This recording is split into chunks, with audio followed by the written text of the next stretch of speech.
آسمان پیغام number 50۔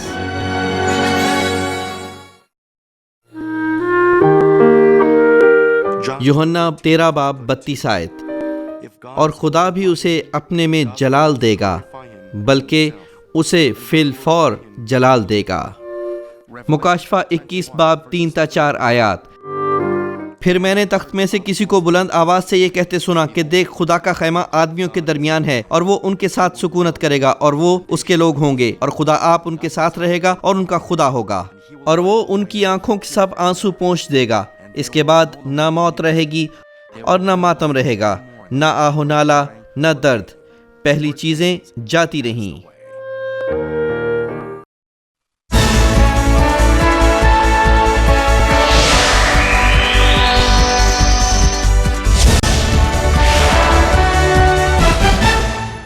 مانمن central church بہت سی مقامی اور ہزاروں بین الاقوامی کلیسیاؤں پر مشتمل ہے، جو دنیا کے بیشتر ممالک جیسے کہ کینیا، امریکہ، کینیڈا، جاپان، فرانس، انڈیا، فلپینز اور ہنڈوراس میں واقع ہیں۔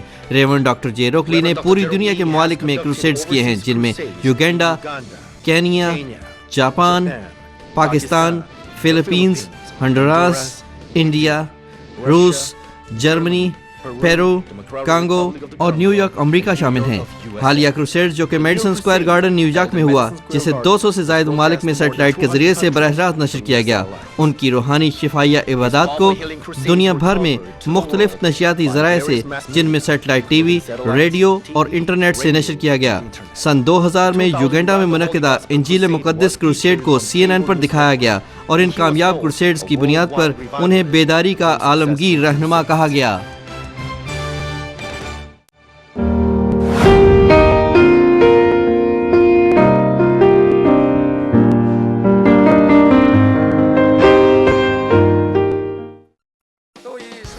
اس قلعے میں ایک فن کے مظاہرے کا ہال ہے جو سڈنی کے اوپرا ہاؤس جیسا لگتا ہے۔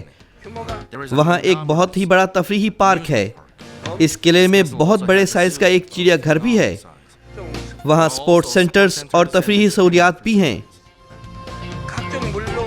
وہاں واٹر پارکس بھی ہیں جو پانی کی بہت سی تفریحی جگہ رکھتے ہیں۔ میں زمین پر یہ نہیں کر سکتا، مگر آسمان پر جہاں میں ہمیشہ رہوں گا، میں چرچ ممبرز کے ساتھ بہت سا وقت گزار سکتا ہوں۔ عظیم سفید تخت کی عدالت میں اپنے انعامات وصول کرنے کے بعد ہم اپنے آسمانی ابدی رہائشی مقامات میں چلے جائیں گے۔ اس کے بعد آسمانی بادشاہی میں خدا باپ کی طرف سے پہلی ضیافت منعقد ہوگی۔ ابدی آسمانی زندگی جو پہلی ضیافت کے ساتھ شروع ہوتی ہے، وہ ہمیں پریشانیاں، سوچیں، افسوس یا تکلیف نہیں دے گی۔ وہاں صرف خوشی، شادمانی، محبت اور اطمینان ہے۔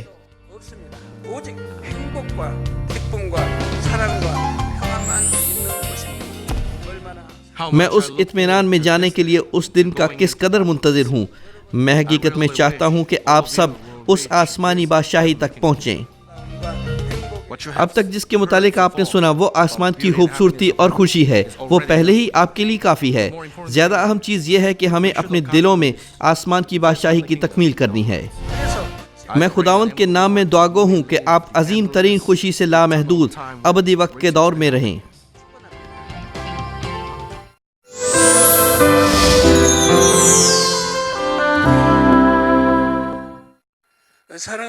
عزیز بھائی اور بہنوں اور GCN TV کے تمام ناظرین، اس اجلاس میں میں نئے یروشلم کے اندر روح القدس کے علاقے کی بابت وضاحت جاری رکھوں گا۔ پچھلے اجلاس میں نے زیادہ تر گفتگو صدر گھر کے بارے میں کی۔ آج میں آپ سے وہاں کی دیگر عمارتوں اور سہولیات کے بارے گفتگو کروں گا۔ ہر چیز کے بارے تفصیل سے بیان کرنے میں بہت سے گھنٹے لگ جائیں گے، لیکن جو کچھ اب تک آپ نے آسمان کی خوبصورتی اور خوشی کے بارے سنا ہے، پہلے ہی آپ کے لیے کافی ہے۔ زیادہ اہم چیز یہ ہے کہ ہمیں اپنے دلوں میں آسمان کی بادشاہی کی تکمیل کرنی چاہیے۔ یہ اپنے دل کو ایک روحانی دل بنانا ہے جس میں گناہ یا فانی جسم بالکل نہ ہو، اور وہ بذات خود آسمان کی بادشاہی جیسا ہو۔ یہ اس لیے کہ آسمان میں روح القدس کے علاقے میں ایک قلعہ بہت سی سہولیات رکھتا ہے جن سے آپ کبھی بھی لطف اندوز ہونا پسند کر سکیں گے۔ مسیح میں عزیز بھائی اور بہنوں، گزشتہ اجلاس میں قلعے کے صدر گھر کے بارے گفتگو کر رہا تھا۔ اس صدر گھر کے دونوں اطراف میں پرستش کے عبادت خانے واقع ہیں۔ وہ اس لیے بنائے گئے ہیں کہ قلعے کا دورہ کرنے والے خدا کی پرستش کر سکیں۔ لیکن آسمان کی بادشاہی میں پرستش اس زمین پر کی گئی پرستش سے مختلف ہے۔ آسمان میں ہم پرستش کے مخصوص انداز نہیں اپنائیں گے، بلکہ ہم نئے گیتوں کے ساتھ خدا باپ کو جلال دیں گے۔ تب ہم اپنے دلوں میں گہرے جذبات پائیں گے اور ہم شکر اور خوشی سے بھر جائیں گے۔ ان عبادت خانوں میں اضافہ کرنے کے لیے اس قلعے میں ایک عمارت ہے جو بالکل زمین پر ایک عبادت خانے جیسی شکل رکھتی ہے۔ زمین پر رہتے ہوئے اس قلعے کے مالک نے خدا باپ سے بہت زیادہ بڑی عبادت گاہ تعمیر کرنے کی ہدایت پائی تھی، اور بالکل اسی شکل کی عبادت گاہ نئے یروشلم میں بھی بنی ہوئی ہے۔ پرانے عہد نامے میں داؤد کی طرح اس قلعے کا مالک بھی خدا کی ہیکل کا بہت زیادہ مشتاق تھا۔ دنیا میں بہت سی عمارتیں ہیں، مگر فی الحقیقت ایسی کوئی عمارت نہیں جو خدا کی عظمت اور جلال کو ظاہر کرتی ہو۔ وہ اس بات کے لیے ہمیشہ افسوس کرتا تھا، اس لیے وہ ایک ایسی عظیم عبادت گاہ بنانے کا جذبہ رکھتا تھا جو صرف خدا خالق کے لیے ہو۔ خدا باپ نے اس مشتاق دل کو قبول فرمایا اور اسے بڑی وضاحت سے شکل، سائز، آرائش اور عبادت گاہ کے اندرونی ڈھانچے کے بارے میں بھی سمجھایا۔ انسانی سوچ سے یہ بالکل ناممکن تھا، مگر اس نے صرف ایمان، امید اور محبت کے ساتھ عمل کیا اور آخرکار بہت بڑی عبادت گاہ تعمیر ہو گئی۔ یہ وسیع عبادت گاہ صرف ایک بہت بڑی اور شاندار عمارت ہی نہیں ہے، بلکہ یہ ان ایمانداروں کے آنسوؤں کی قوت کا امتزاج ہے جو حقیقتاً خدا سے پیار کرتے ہیں۔ اس عمارت کو تعمیر کرنے کے لیے دنیا کی دولت کو استعمال ہونا تھا، قوموں کے بادشاہوں کے دلوں کو جنبش کرنا تھا، اور یہ کرنے کے لیے جس چیز کی ضرورت تھی وہ خدا کی قدرت تھی جو انسانی تصور سے باہر چلی جاتی ہے۔ اس قلعے کا مالک بذات خود اس قسم کی قوت حاصل کرنے سے ان مشکل روحانی جنگوں پر غالب آیا۔ وہ خدا پر ایمان رکھتا تھا جو صرف نیکی، محبت اور فرما برداری سے ناممکن چیزوں کو ممکن بنا دیتا ہے۔ وہ مسلسل دعا کرتا رہا اور نتیجتاً اس نے وسیع عبادت گاہ تعمیر کر دی جو بڑی خوشی کے ساتھ خدا کو قبول ہوئی۔ خدا باپ نے ان تمام حقائق کو جانتے ہوئے اس شخص کے قلعے میں بڑی عبادت گاہ کو دوبارہ تعمیر کیا۔ بے شک آسمان میں بڑی عبادت گاہ سونے اور جواہرات سے بنی ہے جو اگرچہ ایک ہی شکل کے ہیں لیکن اس زمین کے میٹیریل سے ناقابل موازنہ حد تک زیادہ خوبصورت ہیں۔ جب اس گھر کا مالک اپنے قلعے میں اس بڑی عبادت گاہ کو دیکھتا ہے تو وہ کتنا جذباتی ہو جائے گا۔ وہ خدا باپ کی محبت کے لیے شکر ادا کرے گا اور سارا جلال اسے دے گا۔ اس قلعے میں ایک فن کے مظاہرے کا حال ہے جو سڈنی کے اوپرا ہاؤس جیسا لگتا ہے۔ عمارت کے سامنے ایک بڑی جھیل پھیلی ہوئی ہے اور ایسا لگتا ہے جیسے عمارت پانی پر تیر رہی ہے۔ جب پانی کے فوارے جھیل سے پانی کو اوپر پھینکتے ہیں تو پانی کے قطرے جواہرات کی مانند روشنیاں خارج کرتے ہوئے نیچے گریں گے۔ فنکاری کے حال میں بہت قسموں کے جواہرات کے ساتھ آراستہ ایک شاندار سٹیج ہے اور بہت سی کرسیاں ناظرین کی منتظر ہیں۔ یہاں فرشتے خوبصورت ملبوسات میں فن کا مظاہرہ کریں گے۔ وہ فنکار فرشتے کابلی مکھیوں کے پروں کی طرح شفاف اور چمکدار ملبوسات میں رقص کریں گے۔ ان کی حرکات میں سے ہر ایک بے عیب اور خوبصورت ہوگی۔ وہاں گانے اور ساز بجانے والے فرشتے بھی ہیں۔ وہ ہنرمند صلاحیتوں اور ٹیکنیک کے ساتھ بہت خوبصورت اور میٹھی دھنیں بجاتے ہیں، لیکن اگرچہ فرشتوں کی صلاحیتیں بہت اچھی ہیں، حمد اور رقص کی خوشبو خدا کے فرزندوں سے بہت مختلف ہے۔ خدا کے فرزند اپنے دلوں میں گہری محبت اور شکر گزاری رکھتے ہیں۔ اس دل سے جو انسان کی اصلاح کے وسیلہ خوبصورت بنایا گیا تھا، وہ خوشبو نکلتی ہے جو خدا باپ کے دل کو جنبش میں لاتی ہے۔ خدا کے وہ فرزند جن کے پاس زمین پر خدا کی حمد کی ذمہ داری ہے، وہ آسمان میں بھی حمد و ثنا کے ذریعے خدا کو جلال دینے کے بہت سے مواقع حاصل کریں گے، لیکن اس کے مطابق کہ ان کی جانیں کتنی کامیاب تھیں، ان کی پیشکاری کے انداز مختلف ہوں گے۔ اگر ایک حمد و ثنا کا لیڈر نئے یروشلم میں جاتا ہے تو وہ اوپیرا کی شکل کے اس فنکاری کے حال میں مظاہرہ کر سکتا ہے۔ اور جو کھیل یہاں پیش کیے جاتے ہیں وہ آسمان کی بادشاہی کے تمام علاقوں میں براہ راست نشر کیے جاتے ہیں۔ اس لیے اس ہال کی سٹیج پر صرف ایک بار کھڑا ہونا بڑی عظیم عزت کا سبب ہوگا۔ اس قلعے میں خدا باپ کے اس ہال کو تعمیر کرنے کی ایک یہ وجہ ہے کہ جب اس گھر کا مالک زمین پر تھا، اس نے خدا کی حمد و ثنا کو پسند کرنے والے دل کو سمجھتے ہوئے بہت سی فنکار ٹیمیں تشکیل دی تھیں، اور وہ خوبصورت اور شاندار مسیحی فنکاری کے ذریعے خدا باپ کو بڑا جلال دیتا تھا۔ یہ صرف ظاہری صلاحیتیں اور ٹیکنیکس نہیں تھیں، وہ فنکاروں کی رہنمائی روحانی طریقے سے کرتا تھا تاکہ وہ اپنے دلوں کی گہرائی سے سچی محبت کے ساتھ خدا کی حمد کر سکیں۔ اس نے بہت سے ایسے فنکار تیار کیے جو خدا کو اس قسم کی حمد پیش کر سکتے تھے جس کو خدا حقیقتاً قبول کر سکتا تھا۔ اس لیے خدا باپ نے فنکاری کا ایک خوبصورت حال تعمیر کروایا تاکہ وہ فنکار اس قلعے میں آزادی کے ساتھ اپنے دل کی خواہش کا اظہار کر سکیں۔ عزیز بھائیوں اور بہنوں، اس قلعے میں ایک بہت ہی بڑا تفریحی پارک ہے۔ یہ اتنا بڑا ہے کہ امریکہ کا ڈزنی لینڈ بھی اس کا مقابلہ نہیں کر سکتا۔ اس میں کئی قسم کی ولولہ انگیز سواریاں ہیں۔ مثال کے طور پر بلور کی بنی ہوئی ایک ٹرین ہے اور ہم اس پر سوار ہو کر وسیع و عریض پارک کے چوگرد گھوم سکتے ہیں۔ وہاں ایک ایسی سواری بھی ہے جسے ہم زمین پر جھولے کی سواری کہتے ہیں۔ یہ ایک بڑی سی کشتی ہوا میں لٹک رہی ہوتی ہے اور یہ کلاک کے ڈنڈے کی طرح نصف قطر میں بائیں سے دائیں چلتی ہے۔ وہاں ایک میری گو راؤنڈ بھی ہے جو ہلکی دھڑکن کی ردم سے گھومتا ہے، اور وہاں لرزہ خیز بل کھانے والی کاریں بھی ہیں۔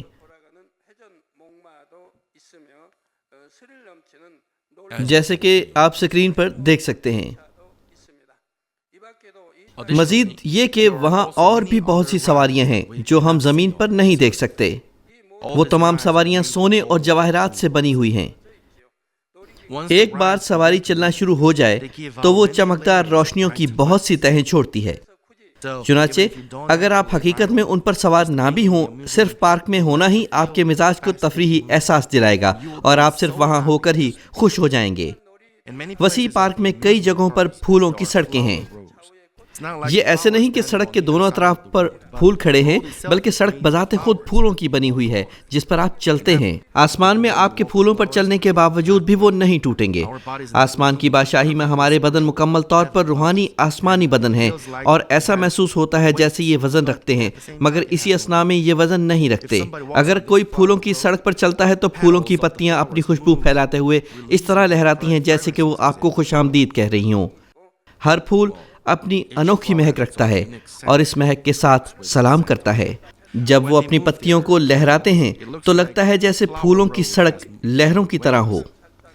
اگر ہم پھولوں کی سڑک پر چلیں تو یہ ایک چھوٹی لہر کی طرح ہے اور اس کی خوشبو خوشگوار اور تازگی بخش مہک ہے۔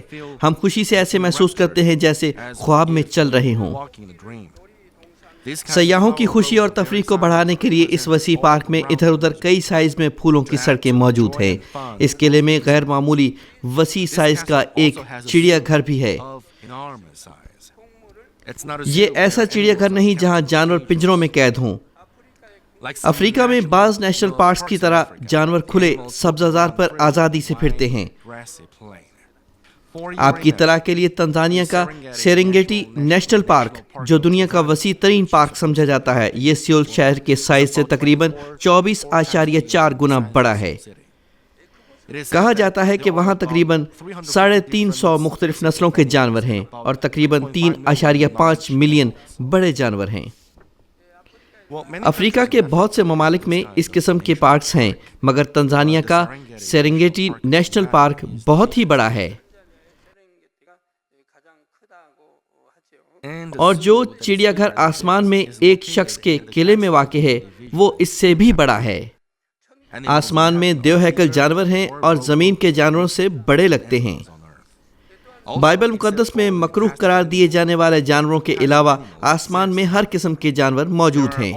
وہاں وہ جانور بھی ہیں جو زمین پر نظر نہیں آتے۔ آسمان والے جانوروں کے بال اور کھال بہت چمکدار ہے اور ان کے رنگ زمین کے جانوروں سے زیادہ شوخ ہیں۔ زمین پر خونخوار اور ظالم درندے بھی آسمان پر بڑے نرم مزاج ہیں۔ مثال کے طور پر شیروں میں شیروں جیسی مخصوص خوبیاں ہیں، مگر وہ کسی کو نقصان نہیں پہنچاتے، بلکہ اچھے تربیت یافتہ کتوں کی طرح وہ ایمانداروں کے لیے بڑی پیاری مخلوقات ہیں۔ ذرا محدود میدانوں میں شیروں یا ہاتھیوں پر سوار ہونے کا تصور کیجئے۔ یہ صرف نہیں ہے، یہ حقیقت ہے، اور کچھ ایسا ہے جس سے آپ نئے یروشلم میں لطف اندوز ہو سکتے ہیں۔ اس قلعے میں وسیع و عریض پارک اور چڑیا گھر میں اضافے کے لیے وہاں سپورٹ سینٹرز اور تفریحی سہولیات بھی ہیں۔ وہاں گولف کا میدان ہے، بولنگ ایلی، سوئمنگ پول، ٹینس کورٹ، والی بال کورٹ، باسکٹ بال کورٹ، یہ سب بھی ہیں۔ اس قلعے کے مالک نے زمین پر ان کھیلوں کا مزہ نہیں لیا تھا، بلکہ خدا کی بادشاہی کی خاطر ان کو چھوڑ دیا تھا۔ وہ اس قسم کی تفریحات سے خوش ہو سکتا تھا، مگر وہ اپنا وقت خدا کو دینے کے لیے بچانا چاہتا تھا، اس لیے اس کو اس قسم کا اجر ملا۔ آئیے ہم آسمان کی بادشاہی میں اس بولنگ ایلی کو دیکھتے ہیں۔ اس بولنگ ایلی کی عمارت بذات خود ایک بولنگ پن کی شکل کی ہے۔ بے شک یہ سونے اور دیگر قیمتی جواہرات سے بنی ہوئی ہے۔ اس کے اندر بہت بڑی بڑی گلیاں ہیں۔ بال اور پنیں بھی سونے اور جواہرات کی بنی ہوئی ہیں۔ یہاں کا بال زمین کے بال سے مختلف ہے۔ آپ حقیقت میں اس کا وزن محسوس نہیں کر سکتے۔ صرف آہستہ سے پھینکنے پر بال تیزی سے گھومے گا اور پنوں کو ٹکر مارے گا۔ جب بال پنوں کو ٹکر مارتا ہے تو ایک خوبصورت آواز اور چمکدار روشنی پیدا ہوتی ہے۔ اس قلعے میں آنے والے سیاح چھوٹے گروپس میں کھیل دیکھ سکتے ہیں۔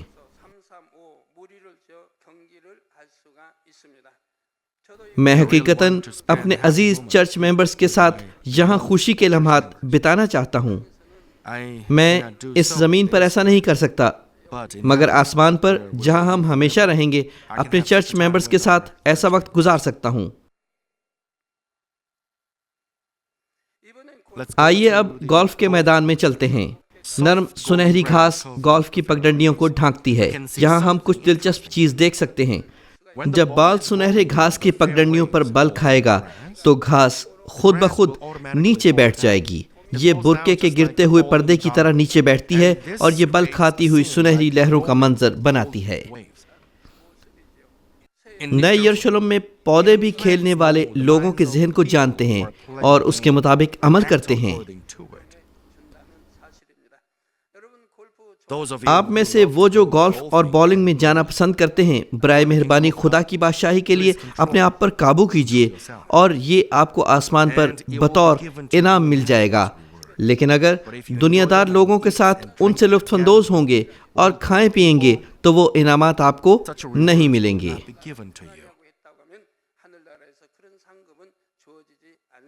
مزید یہ کہ ایک شاٹ کھیلنے کے بعد تھوڑا سا بادل خود بخود آپ کے پاؤں کے نزدیک آ جائے گا اور انتظار کرے گا۔ چونکہ آپ کو وہاں جانا ہے جہاں بال ہے، تو بادل آپ کا انتظار کرے گا، اور جب آپ اس پر قدم رکھیں گے یہ آپ کو اس جگہ لے جائے گا جہاں بال پڑا ہے۔ اس قسم کا کھیل کیسا مزیدار ہوگا۔ جب آپ بال کو ہٹ لگاتے ہیں تو اڑتی ہوئی بال زمین پر آنے تک بڑی سریلی آواز پیدا کرتا ہے۔ آسمان میں ہر کسی کی نظر اچھی ہوتی ہے تاکہ آپ بال کو اڑتے ہوئے اور نیچے آتے دیکھ سکیں۔ مزید یہ کہ ایک فرشتہ بال کے ساتھ انتظار کر رہا ہے اور آپ کو اشارہ دیتا ہے کہ بال کہاں گرے گا۔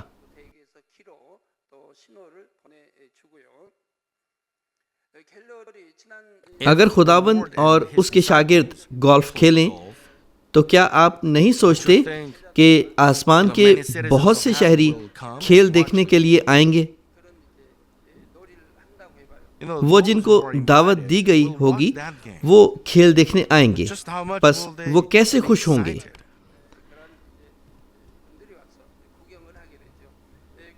آپ غالباً خداوند یا اس کے کسی شاگرد کے مہمان ہوں گے، اور ایک فرشتہ پھل کے ساتھ آپ کی تواضع کرے گا۔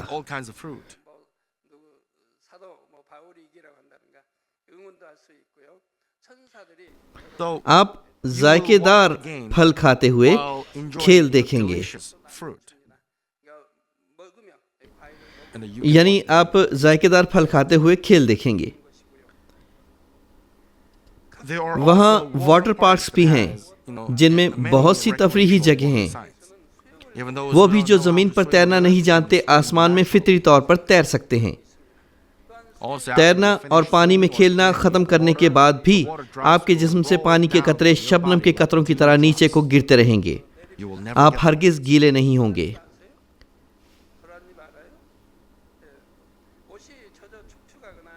چنانچہ آپ جب بھی چاہیں اپنے کپڑوں سمیت تیر سکتے ہیں۔ بھائیوں اور بہنوں، اس قلعے میں متعدد قسم کی ثقافتی سہولیات ہیں۔ یہ آسمان کی بادشاہی میں ایک اجتماعی کمپلیکس کی طرح ہے۔ تو پھر قلعہ ان سہولیات کے ساتھ کیوں مزین ہے؟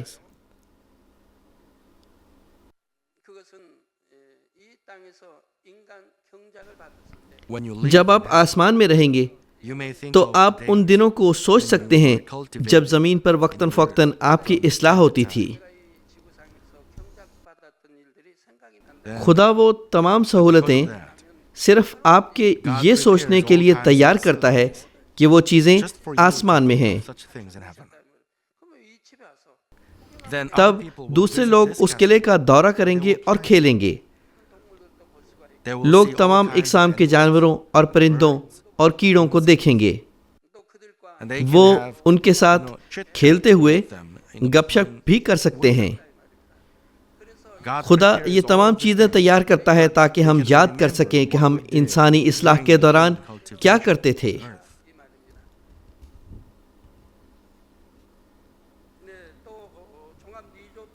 نئے یروشلم میں بہت سے ایماندار مسلسل اس جگہ کا دورہ کریں گے اور خود وہاں ہوتے ہوئے مزے لیں گے۔ پس خدا باپ نے اس قلعے کے مالک کے لیے ظاہری طور پر ایک خاص جگہ تیار کر رکھی ہے۔ خدا نے پہاڑی علاقہ میں ناقابل اعتبار منظر پر موسم گرما کے مکان جیسی ایک چیز بنا رکھی ہے۔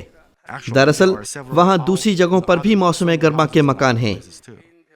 یہ ایک نجی گھر ہے اور اس میں چند لوگ داخل ہوں گے۔ یہ جگہ اس قلعے کے مالک کے ممکنہ طریقے سے تنہائی میں اچھا آرام کرنے کے لیے ہے، لیکن نہایت خاص معاملات میں وہ کچھ لوگوں کو دعوت دے سکتا ہے۔ وہ یہ گھر ایلیا، ہنوک، ابراہم اور موسیٰ جیسے نبیوں سے ملاقات کے لیے استعمال کر سکتا ہے۔ گرمیوں کے مکانوں میں سے ایک بلور کا بنا ہوا ہے۔ ساری عمارت بلور کی بنی ہوئی ہے اور یہ ایسی چمکدار روشنیاں چھوڑتی ہے، لیکن اگرچہ یہ بلور کا بنا ہوا ہے، باہر سے اندر کی جانب بالکل نہیں دیکھا جا سکتا۔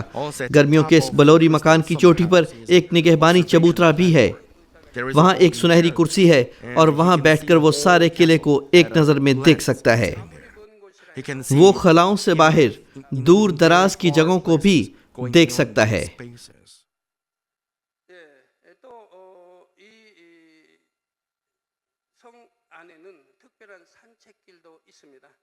وہاں اس مالک کے لیے ایک خاص پگڈنڈی بنی ہوئی ہے۔ اس کا نام خیالی سڑک رکھا گیا ہے۔ سڑک کی دونوں اطراف میں لمبے لمبے درخت ہیں جو ایسے لگتا ہے کہ آسمان کو ڈھانک رہے ہیں۔ وہاں کچھ فاصلے پر پرندوں کی نغمہ سرائی ہے، لیکن یہاں اتنی خاموشی ہے کہ جیسے وقت تھم گیا ہو۔ جب وہ خیالی سڑک پر ایک قدم رکھتا ہے، اس کے دل کی تہہ سے سکون اوپر آتا ہے اور وہ زمین کی چیزوں کو یاد کرتا ہے۔ وہ سورج، چاند اور ستاروں کو دیکھنے کی خواہش کر سکتا ہے جیسے وہ زمین پر دیکھا کرتا تھا۔ تب اس پر ویڈیو سکرین جیسی کوئی چیز ظاہر ہوگی اور اس پر سورج، چاند اور ستارے نمودار ہو جائیں گے۔ جب آپ اس خیالی سڑک پر چلیں گے تو آپ زمین پر انسانی اصلاح کے دنوں کو یاد کریں گے۔ خدا نے یہ سڑک اسی مقصد کے لیے بنائی ہے۔ سارا آسمان خدا کے جلال کی روشنی میں گھرا ہوا ہے، پس ہمیں زمین کی طرح سورج، چاند اور ستارے کے چمکنے کی ضرورت نہیں۔ لیکن جب وہ زمین کی چیزوں کو سوچتا ہے، خدا نے ایک ایسے وقت کے لیے ان چیزوں کو تیار کر رکھا ہے۔ یہ ایک بڑا گاؤں ہے جس کو یادوں کی پہاڑی کہا جاتا ہے۔ یہ وہ جگہ ہے جس نے قلعے کے مالک کے تمام زمینی مراحل کو جمع کر رکھا ہے۔ وہ ایسے گھر جیسی چیزیں ہیں جس میں وہ پیدا ہوا تھا، گاؤں ہے جس میں وہ جوان ہوا، اسکول ہے جس میں وہ جاتا تھا، وہ جگہ ہے جہاں وہ آزمائشوں کے دوران رہا، یادگار جگہ ہے جہاں وہ پہلی بار خدا سے ملا، اور عبادت خانے ہیں جو اس نے خدا کے خادم کے طور پر بلائے جانے کے بعد کھولے۔ یہ سب تاریخی ترتیب سے منظم کیے گئے ہیں۔ بے شک کچھ عمارتوں کے میٹیریلز زمین کی ان عمارتوں سے مختلف ہیں، لیکن زمین کی چیزوں کی ہم شکل چیزیں ایسی ہیں جیسے وہ تھیں۔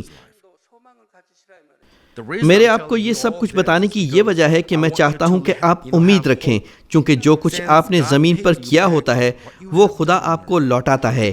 آپ کے اجر کا فیصلہ اس کے مطابق ہوگا کہ جب تک آپ زمین پر تھے خدا کی بادشاہی کے ساتھ کتنے وفادار تھے، اس کے مطابق آپ خدا کے ساتھ کتنے وفادار رہ چکے ہیں۔ جتنا آپ نے خدا کو خوش کیا ہوگا، جتنی آپ نے خدا سے محبت کی ہوگی، اور جتنی آپ نے انجیل کی منادی کی ہوگی، اس کے مطابق آپ کے انعامات کا فیصلہ ہوگا۔ لیکن مثال کے طور پر چڑیا گھر اور اس طرح کی چیزیں صرف قلعے میں ہی پائی جاتی ہیں، کیونکہ خدا نے یہ اس لیے وہاں بنایا ہے کہ آسمان کے لوگ اس قلعے میں آئیں اور انسانی اصلاح کے دنوں کو سوچیں۔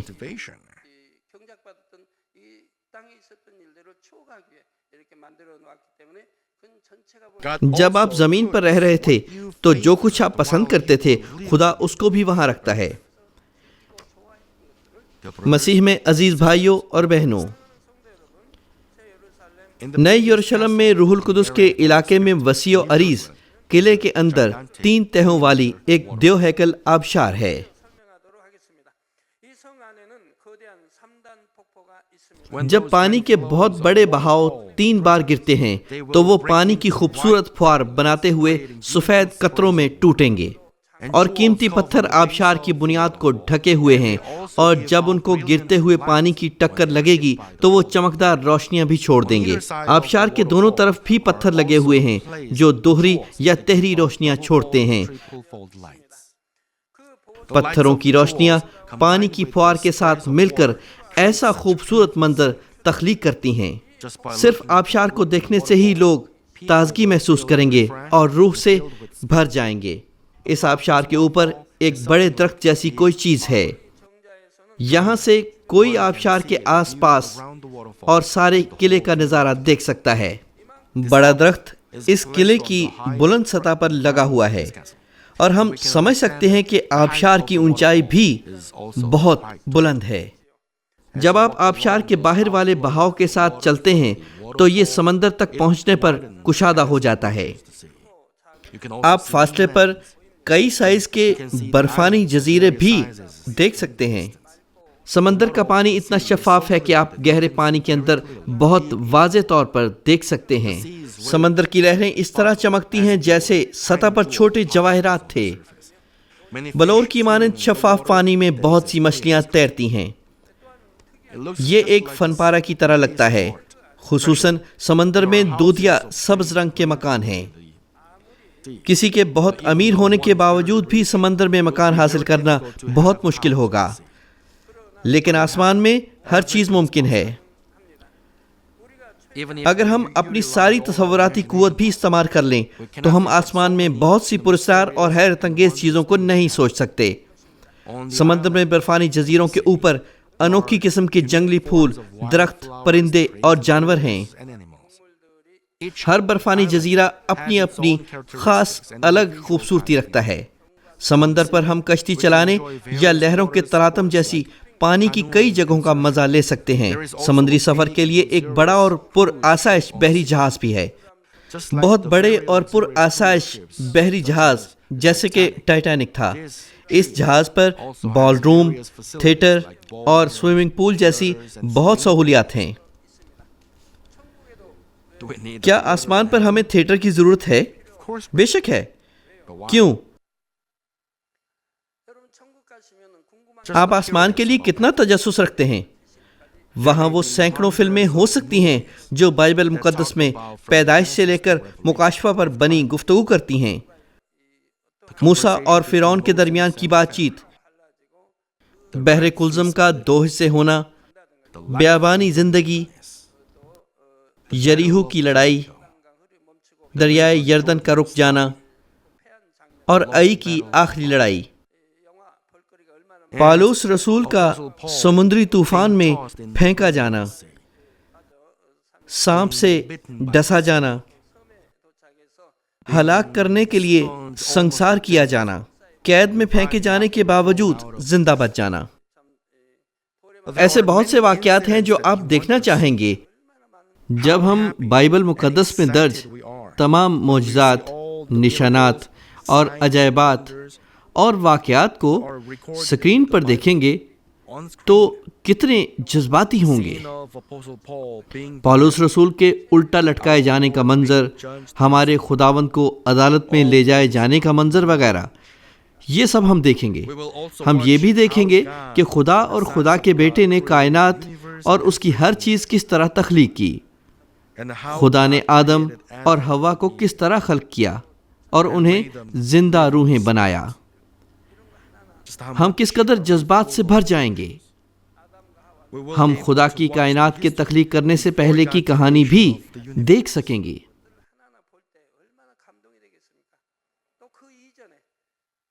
ہم پیدائش سے پہلے کی یعنی انسان کی تخلیق سے پہلے کی تاریخ دیکھیں گے۔ وہاں ایک ایسا بحری جہاز بھی ہے جو سارے کا سارا بلور کا بنا ہوا ہے۔ پورا جہاز بلور کی مانند شفاف ہے۔ بلور اتنا صاف اور شفاف ہے کہ جب آپ جہاز پر ہوتے ہیں تو محسوس کرتے ہیں کہ پانی پر چل رہے ہوں۔ وہاں ایک رگبی بال کی شکل کی آبدوز ہے۔ آبدوز میں ہم گہرے سمندر کے اندر کئی پراسرار اور حیرت انگیز چیزوں کو تفصیل سے دیکھ سکتے ہیں۔ نئے یروشلم کا گہرا سمندر کیسا لگتا ہے؟ کیا آپ دیکھنا چاہیں گے؟ میں حقیقتاً چاہتا ہوں کہ آپ نئے یروشلم میں داخل ہوں اور میرے ساتھ آبدوز، بلوری جہاز اور کروز جہاز کی سواری کا مزہ لیں۔ زمین پر میں دستیاب نہیں ہوں، لیکن آسمان میں آپ کے ساتھ ہو کر ان سب چیزوں پر سواری کرنا چاہتا ہوں۔ جیسا کہ یہ قلعہ روح القدس کے علاقے میں وسیع و عریض قلعہ ہے، اس میں یہاں وہاں بہت سی جھیلیں اور باغات ہیں۔ جھیل کے اندر کئی رنگوں کی مچھلیاں بعض اوقات اپنے پر ایسے لہراتی ہیں جیسے خدا کے فرزندوں کو خوش کرنے کے لیے ناچ رہی ہوں۔ ایک مچھلی جو اپنے چاندی جیسے پر کو پھول کی پتی کی طرح لہراتے ہوئے اچانک اس کو موتی کے رنگ میں بدل سکتی ہے۔ بعض مچھلیاں اپنی جلد کے رنگوں کو تبدیل کرتی ہیں۔ قلعے کی مختلف جگہوں میں ہر باغ خاص مقصد سے سجایا گیا ہے۔ ہر باغ کے مقصد کے مطابق باغات میں پانی کے مختلف فوارے ہیں۔ اس زمین پر پانی کا فوارہ ایک مشین ہوتی ہے جو پانی کو اوپر اچھالتی ہے، لیکن آسمان میں فوارہ صرف پانی ہی نہیں اچھالتا بلکہ خوشبو بھی پھیلاتا ہے۔ کچھ دیگر فوارے خوبصورت رنگ چھوڑتے ہیں، خوشبوئیں مختلف محسوسات رکھتی ہیں۔ ان میں برداشت کی خوشبو، سرخ عقیق جیسے جذبات اور گرم جوشی کی خوشبو، خود پر قابو رکھنے کی خوشبو، ایمانداری کی خوشبوئیں ہیں جو ہم موتیوں سے محسوس کر سکتے ہیں، اور وہاں بہت سی ایسی خوشبوئیں ہیں جو اس زمین پر نہیں ہیں۔ فوارے کے درمیان میں کچھ تصاویر دکھائی دیں گی۔ جیسے زمین پر پانی کا عکس پڑتا ہے، وہ تصویر پانی کے فوارے کی بنائی ہوئی پھوار میں نمودار ہوگی۔ تصویر ایسی شبیہ اور تشریحات بنائے گی جو ہمیں ہر فوارے کے معنی بتائے گی۔ اس قلعے میں آب حیات کا دریا بھی بہتا ہے۔ یہ قلعے کے ہر کونے میں سے ایسے گزرتا ہے جیسے سارے قلعے سے بغل گیر ہو رہا ہو اور پھر باہر نکل جاتا ہے۔ آب حیات کے دریا کی مختلف جگہوں پر قوس قزح کے رنگوں کے محرابی شکل کے پل بنے ہوئے ہیں۔ آب حیات کے دریا کے کناروں کے ساتھ سنہری اور چاندی رنگ کی ریت سنہرے کناروں کے ساتھ یہاں وہاں پڑی ہے۔ حیات کے درختوں پر جو آب حیات کے دریا کے ساتھ کھڑے ہیں ہمیشہ رہنے والے مزیدار پھل لگتے ہیں۔ اگر ہم صرف یہ سوچیں کہ پھل بہت مزیدار ہیں تو فرشتے ان کو سونے کی ٹوکریوں میں ڈال کر آپ کو پیش کریں گے۔ میں خداوند کے نام میں دعا گو ہوں کہ آپ میں سے بہت سارے اس خوبصورت، پرامن اور شادمان جگہ پر جائیں۔ مسیح میں عزیز بھائیوں اور بہنوں، ہم عظیم سفید تخت کی عدالت میں اپنے انعامات حاصل کرنے کے بعد اپنی ابدی آسمانی رہائش گاہوں میں چلے جائیں گے، اور اس کے بعد آسمان کی بادشاہی میں خدا باپ کی طرف سے پہلی ضیافت منعقد کی جائے گی۔ ضیافت حال نئے یروشلم کے اندر خدا باپ کے علاقے میں خدا کے تخت کے سامنے تیار کیا جائے گا، اور یہ ضیافت حال لامحدود وسیع ہے۔ ضیافت حال کے دروازوں کا رنگ سفید پتھروں کا ہے، اور وہ خوبصورت جواہرات سے آراستہ ہیں۔ ان میں خوبصورت نمونے بھی نقش کیے ہوئے ہیں۔ جب ہم ضیافت حال کے داخلے پر جاتے ہیں، ہمارے دل پہلے ہی اندر سے آنے والی خوبصورت دھن سے چھوئے جا چکے ہوں گے۔ موسیقی کی واضح آواز ہماری روح کی گہرائی میں اتر جائے گی، اور ہم اس طرح آرام محسوس کریں گے جیسے ماں کی گود میں ہوں۔ حال کا فرش بھی سفید پتھروں کے رنگوں سے چمکتا ہے۔ ہر کونے کے سرے پر گنبدی شکل کے بہت سے ستون کھڑے ہیں۔ جواہرات کی آرائش صرف ستونوں کی سطح پر نہیں بلکہ ان کے اندر بھی ہے، اور کیونکہ وہ شفاف ہیں اس لیے ہم ان کی انوکھی خوبصورتی کو دیکھ سکتے ہیں۔ ستونوں میں سے ہر ایک پر حال کے ماحول میں تفریحی اضافہ کرنے کے لیے کئی رنگوں کی پھول مالائیں لٹک رہی ہیں۔ ضیافت حال کے سامنے دوہری تہہ کا ایک التار ہے۔ بالائی التار کے مرکز میں سفید پتھر کا ایک تخت لگا ہے۔ یہ خدا باپ کا تخت ہے۔ اس کے دوسری جانب خداوند اور روح القدس کے تخت ہیں۔ وہ تخت مکاشفہ 4:3 آیت کے مطابق قوس قزح کے چمکدار رنگوں میں گھرے ہوئے ہیں۔ وہ بہت بلند اور شاندار ہیں۔ زیریں التار پر دوسرے تخت لگے ہیں۔ ان پر بلند درجات کے انبیاء بیٹھیں گے۔ وہ ایلیا، ہنوک، ابراہم، موسیٰ اور 24 بزرگ ہیں۔ حال کے ایک کونے میں سازندوں کی جگہ ہے۔ سردار فرشتہ جو موسیقی کا منتظم ہے، اس کی ہدایت کے ساتھ ضیافت شروع ہونے سے پہلے بھی وہ خوبصورت موسیقی پیش کریں گے۔ وہ ایماندار جو اس حال میں مدعو کیے جاتے ہیں، وہ منتظمین فرشتوں کی رہنمائی میں اپنی پیشگی طے شدہ کرسیوں پر بیٹھیں گے۔ نئے یروشلم کے اندر سے آئے ہوئے لوگ اگلی نشستوں پر، اور پھر آسمان کی تیسری سلطنت، اور پھر بالترتیب دوسری سلطنت، اور پھر فردوس سے آئے ہوئے ایماندار بیٹھیں گے۔ صرف چند لوگ جو فردوس کی نمائندگی کرتے ہیں، وہ فردوس سے اس ضیافت میں شرکت کریں گے۔ اگرچہ ان کو بعد کے اوقات میں بھی نئے یروشلم کی طرف سے دعوت دی گئی، روشنیوں اور جلال میں بہت فرق ہونے کی وجہ سے ان کے لیے دوبارہ شہر کا دورہ کرنا مشکل ہے۔ جب نئے یروشلم میں رہنے والے آدمی کا خاندان فردوس میں رہتا ہو تو اگرچہ وہ آپ کی طرف سے مدعو کیے جائیں، ان کے لیے نئے یروشلم کا دورہ کرنا بہت مشکل ہے۔ وہ آنے کے لیے بہت شرمندہ ہوتے ہیں، اور روشنی بہت چمکدار ہوتی ہے۔ لیکن اس پہلی ضیافت میں جس میں خدا باپ شرکت کرتا ہے، بہت سے لیڈرز اس ضیافت میں بلائے جائیں گے، مگر اس طرح کرنا آسان نہیں۔ جب ان ایمانداروں کو نئے یروشلم میں آنے کی دعوت دی جاتی ہے جو نئے یروشلم میں نہیں رہ رہے، تو ان کو ایک خصوصی اقدام کے راستے آنا پڑتا ہے، کیونکہ آسمان میں ہر ایک جگہ مختلف روشنیاں اور جلال رکھتی ہے۔ اس لیے انہیں نئے یروشلم میں جانے کے لیے خاص وضع رکھنی ہوگی۔ ان کو اپنے لباس بدلنے ہوں گے، اور ان کو کچھ شناختی لباس پہننا پڑے گا جو ظاہر کرتا ہے کہ وہ کس علاقے سے آئے ہیں۔ ضیافت حال کے داخلے پر ان کو اپنے دعوت نامے بھی دکھانے ہوں گے۔ میں پہلے آپ کو اس کے متعلق بتا چکا ہوں۔ جب مدعو کیے ہوئے لوگ اپنی نشستوں پر بیٹھ جائیں گے تو آسمان پر پہلی ضیافت شروع ہوگی۔ ایماندار ایک بار پھر اپنی وضع کا معائنہ کریں گے اور جذبات کے ساتھ خدا باپ کے داخل ہونے کا انتظار کریں گے۔ یہ ضیافت ان لوگوں کے لیے براہ راست نشریات ہوگی جو اس ضیافت میں شرکت نہیں کر رہے ہوں گے۔ یہ بہت بڑی سکرین کے ساتھ بہت وسیع طور پر نشر کی جائے گی تاکہ وہ بالکل ایسے ہی جذبات اور خوشی محسوس کریں کہ جیسے حقیقتاً ضیافت میں شرکت کر رہے ہوں۔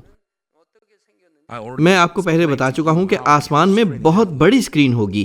یہ بہت وسیع ہے اور اس سکرین سے کہیں بڑی ہے جو آپ روزانہ دیکھتے ہیں۔ جب نرسنگے کی آواز آئے گی تو ایماندار اٹھ کھڑے ہوں گے۔ پہلے بہت سارے سردار فرشتے جو خدا باپ کے ساتھ چلتے ہیں وہ آ کر التار کے پیچھے کھڑے ہو جائیں گے۔ خدا جہاں کہیں بھی جاتا ہے 24 سردار فرشتے اس کے ساتھ ساتھ جاتے ہیں، 12 اس کے دائیں اور 12 اس کے بائیں، کل 24 سردار فرشتے خدا باپ کے آگے پیچھے چلیں گے۔ پھر بزرگان ایمان اندر آئیں گے اور زیریں التار پر کھڑے ہو جائیں گے۔ وہ ایماندار جو یہ دیکھیں گے وہ خدا باپ اور خداوند کو دیکھنے کی سرگرم خواہش رکھیں گے۔ چنانچہ ہر کوئی اپنی آنکھوں کو ضیافت حال کے سامنے کی طرف لگا رکھے گا۔ اس وقت خدا باپ چمکدار اور جلالی روشنیوں کی چمک کے ساتھ اندر آئے گا۔ اس کا ظہور بہت عظیم اور شاندار ہے، لیکن اسی اثنا میں نہایت رحمدل اور مقدس ہے۔ خدا باپ کے بال سنہرے رنگ کے ساتھ تھوڑے گھنگریالے ہیں۔ اس کے چہرے سمیت پورے جسم سے ایسی اجلی اور چمکدار روشنیاں نکلتی ہیں کہ کوئی آسانی سے سیدھا ان کو نہیں دیکھ سکتا۔ جب خدا باپ تخت کے سامنے آتا ہے تو ہر کوئی اس کے آگے جھکے گا اور اس کی پرستش کرے گا۔ صرف آسمانی لشکر اور فرشتے ہی نہیں بلکہ زیریں تخت والے انبیاء اور حال میں موجود ایماندار، اور وہ ایماندار بھی جو ویڈیو سکرین پر یہ دیکھ رہے ہوں گے ایسا ہی کریں گے۔ ایک مخلوق کی حیثیت سے خدائے خالق کے چہرے کو دیکھنا کیسی عظیم عزت ہے، یہ بذات خود کیسی عظیم خوشی اور وجد ہے۔ لیکن سارے ایماندار خدا باپ کو نہیں دیکھ سکتے۔ وہ جو فردوس آسمان کی پہلی اور دوسری سلطنتوں سے ہوں گے وہ چمکدار روشنیوں کے باعث حقیقت میں اپنے سروں کو اٹھا کر خدا کو نہیں دیکھ سکتے، حالانکہ وہ اس کے چہرے کو دیکھنے کی بہت حسرت رکھتے ہیں۔ بے شک خدا باپ ان کے لیے روشنی کی قوت کو معتدل رکھتا ہے، پس اگر وہ چاہے تو ہر کوئی اس کو دیکھ سکتا ہے، لیکن پریشانی کے احساس کے ساتھ وہ حقیقت میں اپنے سر اٹھا کر براہ راست اسے نہیں دیکھ سکتے۔ وہ صاف طور پر خدا کو نہیں دیکھ سکتے، اگرچہ خدا اپنی روشنی کی چمک کو کم بھی کر دیتا ہے، وہ روشنی میں سے خدا کو نہیں دیکھ سکتے۔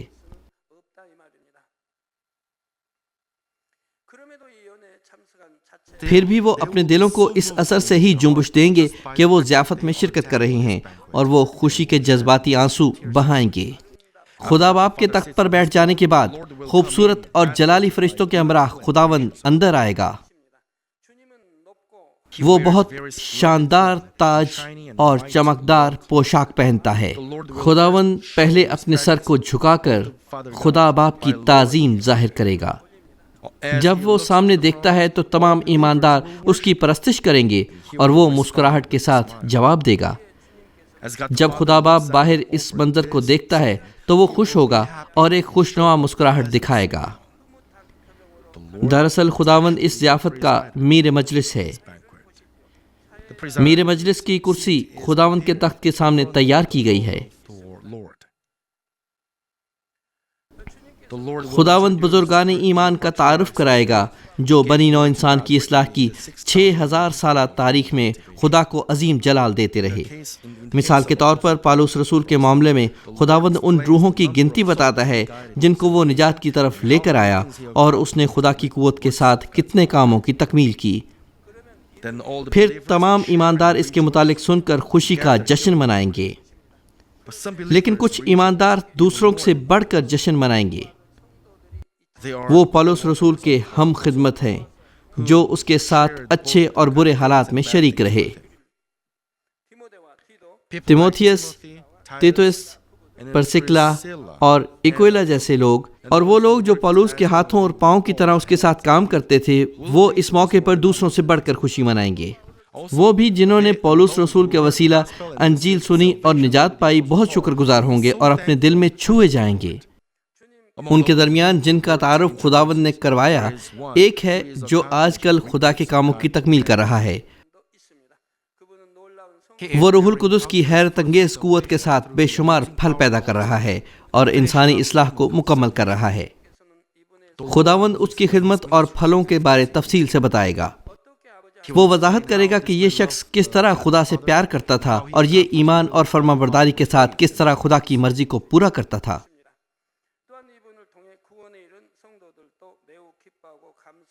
جنہوں نے اس کے وسیلے نجات پائی وہ جشن منائیں گے اور خوش ہوں گے اور مل کر شکر ادا کریں گے۔ پھر سازندے پرمسرت موسیقی بجائیں گے اور خوبصورت فرشتے اسٹیج پر شاندار نغمے اور رقص پیش کریں گے۔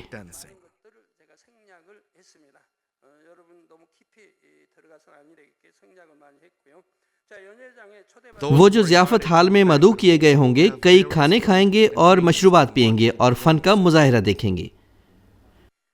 بے شک وہاں لاتعداد فرشتے ہیں جو خدا کے ان فرزندوں کی خدمت کرتے ہیں جن کو اس ضیافت میں بلایا گیا ہے۔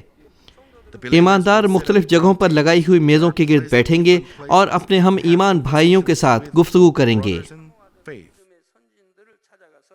وہ ان انبیاء کے پاس بھی جا سکیں گے جن سے وہ ملنا اور ان کو سلام کہنا چاہتے تھے۔ صرف فرشتے ہی اپنے فن کا مظاہرہ نہیں کریں گے، وہ لوگ جو بزرگان ایمان کی مدد کرتے رہے وہ بھی رقصوں اور نغموں کے ساتھ خدا کی حمد کریں گے۔ یہ خدا باپ کی اس قسم کی خصوصی تقریب بزرگان ایمان کے پھل پر فخر کرنے سے خوشی پر خوشی بڑھانے کے لیے ہے۔ پہلا تسلنیکیوں 2:19 کہتی ہے، بھلا ہماری امید اور خوشی اور فخر کا تاج کیا ہے؟ کیا وہ ہمارے خداوند یسوع کے سامنے اس کے آنے کے وقت تم ہی نہ ہوگے؟ بے شک ہر کوئی خدائے ثالوث کا پھل ہے، مگر اسی وقت جنہوں نے پالوس رسول کی جانثاری کے وسیلہ نجات پائی وہ پالوس رسول کا پھل ہیں۔ جب آپ نے یہ پیغام سنا تو کیا آپ کو اس سے کچھ فرق محسوس نہیں ہوا جو کچھ دنیا میں ہے؟ آئیے میں آپ کو سمجھاتا ہوں۔ اس دنیا میں جب ایک ملک کا صدر ایک مجلس میں تقریر کرتا ہے تو مجلس کے تمام لوگ پہلے بیٹھے ہوتے ہیں اور جب صدر داخل ہوتا ہے وہ تمام اٹھ کھڑے ہوتے ہیں۔ جب کمپنی کے باس کے ساتھ ایک میٹنگ ہوتی ہے تو تمام ملازمین پہلے بیٹھے ہوتے ہیں اور کمپنی کا باس آخر میں داخل ہوتا ہے، مگر آسمان میں ترتیب مختلف ہے۔ خدا اور خداوند اور روح القدس پہلے داخل ہوتے ہیں، یہ فرق ہے۔ تمام انبیاء اور آسمان کے لوگ پہلے بیٹھے ہوتے ہیں اور پھر خدا داخل ہوتا ہے اور بعد میں خداوند اور روح القدس آتے ہیں۔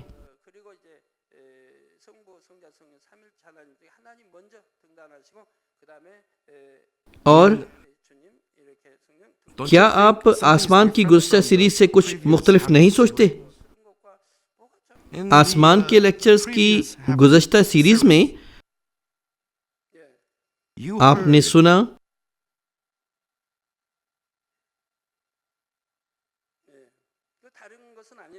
کہ ہم بڑے عبادت خانے میں خدا باپ کے ساتھ ایک عبادت کریں گے۔ یہ درست ہے، یہ بڑا عبادت خانہ ہے۔ جب